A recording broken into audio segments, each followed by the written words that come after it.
కొరలోకి చాచుతుంటే మరోవైపు వరంగల్ బల్దియాలో నిర్లక్ష్యపు నీడలు వెంటాడుతున్నాయి. తెలంగాణ ప్రభుత్వం ప్రజాపాలన దరఖాస్తుల ఆన్లైన్ ప్రక్రియలో కరోనా నిబంధనలను గాలికొదిలేశారు. ఆన్లైన్ ప్రక్రియ కోసం కంప్యూటర్ ఆపరేటర్లను మున్సిపల్ అధికారులు నిర్ణయించారు. అయితే వీరిలో ఒకరు కూడా మాస్క్ ధరించడం లేదు. ఇప్పటికే దేశవ్యాప్తంగా కరోనా కేసులు పెరుగుతున్నాయి. బల్దియా అధికారులు ఆపరేటర్లు నిబంధనలను పాటించకపోవడంపై విమర్శలు వెలువెత్తుతున్నాయి.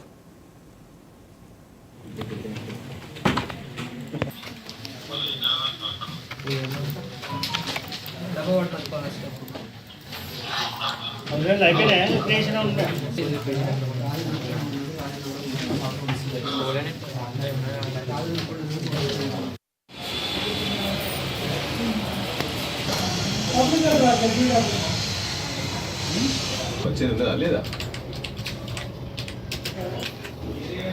హాఫ్ సిస్టమ్ తీసుకొని మనం